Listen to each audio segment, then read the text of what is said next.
Hallelujah!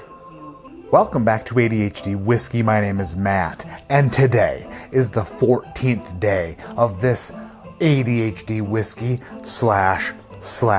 / Minnesota Whiskey Elite blind whiskey tasting advent calendar in the year 2022. Remember how I told you I got extra super smart the other day by putting my samples in front of the space heater before I tasted them? I hope you remember because I just friggin' told you. Would you pay attention? Pay attention once in a while when I'm talking to you. The elf on the shelf is gonna go back to the North Pole tonight and tell the big man that you don't listen for shit.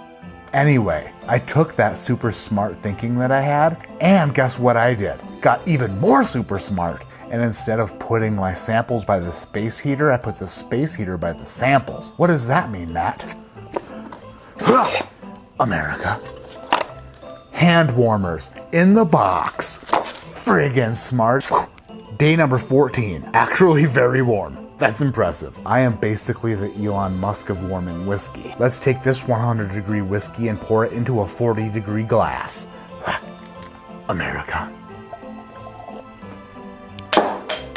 Giving day 14 a little bit of a spin job, a little bit of an SJ. Just going hard in the paint. Now that this whiskey is warm and dizzy, it's time to smell it, taste it, and put it in my hizzy, which is my house. Which is my stomach, my belly. The things my body will do to this whiskey after I ingest it, only Greg Doucette knows. Coach Greg. Calories in, calories out!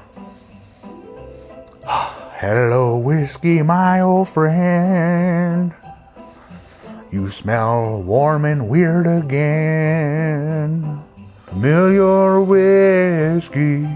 That smells like a Welch's grape juice if it got left in a Dodge Grand Caravan for about 4 weeks in the middle of August in Colorado's sunshine. Kind of like a Capri Sun if it got melted by the sun. As I continue to nose it, I continue to nose this. Something in this is becoming more and more and more familiar and less and less and less peculiar. I'm continuing to smell it and continuing to hone in. I'm honing in like a bloodhound, tracking down human remains. Except for this doesn't smell like human remains. This smells like a bloodhound got a better job and actually was able to smell whiskey for a living. Which hopefully never happens, because if anything on this planet can smell better than me, it's gonna be a friggin' bloodhound. Let's face it. Whatever you are, smells like something familiar, and I will figure you out. Day 14, down the chimney.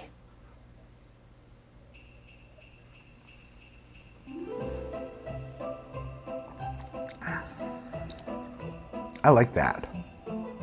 I like that. That is sweet and consistent and creamy. It seems to be well-rounded. You're not getting scraped by a rusty nail as you walk by it, resulting in lack of sleep due to your fear of tetanus, ultimately causing insomnia, forcing you to get a prescription for Ambien, which you take, and in turn get night terrors, causing you to storm out of your apartment and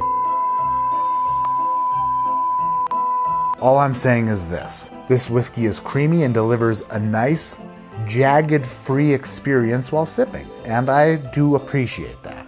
Possibly Buffalo Trace product. Possibly Buffalo Trace. I'm getting mad Buffalo Trace vibes on this. So hard. Second sip down the hatch.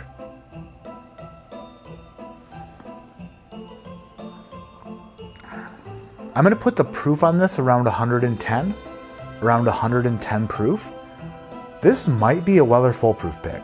Do I think that they were able to acquire enough Weller Foolproof for 130 advent calendars? Probably not. Whatever is in this glass is a great, great bourbon.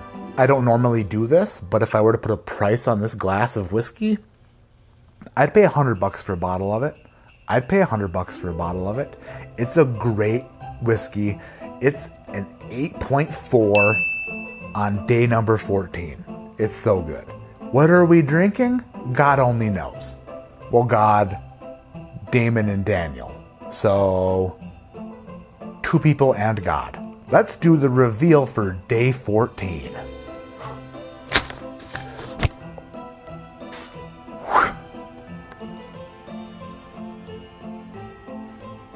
That is Weller Antique 107 blind. That is really good. That was very good blind. The Buffalo Trace profile, picked up on that pretty quick.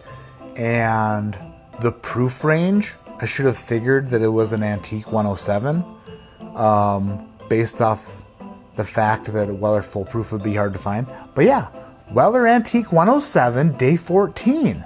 Damon and Daniel, hells yeah, how the hell did you get that many bottles of Antique 107? Did you guys drive to Texas or Ohio or something? That was super tasty and super enjoyable, kind of like me behind closed doors.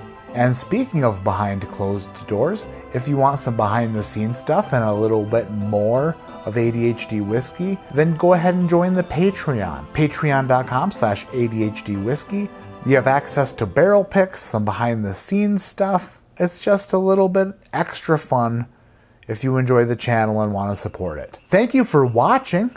Day 14 in the books. Hit the thumbs up if you haven't. If you're not subscribed, stop being a stupid idiot and hit subscribe. My name is Matt, this is ADHD Whiskey, and like I always say, keep your head in the clouds but your mind on aerobic exercise, because your heart is the most important muscle in your body.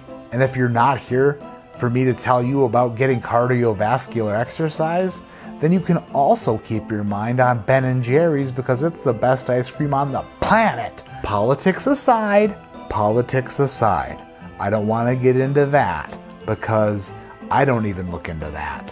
Whenever I hear about Ben & Jerry's and politics, guess what I do? Ah, la, la, la, la. Give me the Tonight Dough, all right? The Tonight Dough. Give me some pumpkin cheesecake, all right? Give me some oatmeal raisin cookie. Okay, if you can find it. Probably can't, but if you can, I want some. A little bit of Cherry Garcia up in this bitch, right? A little bit of fish food maybe. Maybe some brownie cake batter core. That's pretty good shit. Cinnamon buns, maybe the best Ben & Jerry's ever produced. Carrot cake was a limited edition a couple years ago. Will they bring it back? Probably not, but if they do, guess who's standing first in line? Me. Put in the comments below, what's your favorite ice cream brand? Your favorite ice cream brand. And don't give me any friggin' regional shit that I can't put my tiny little hands on. Or maybe I can order it on their website and they send it to me in a frozen box like they're from the 2500s. Doc Brown, bring me to where ice cream can be shipped safely.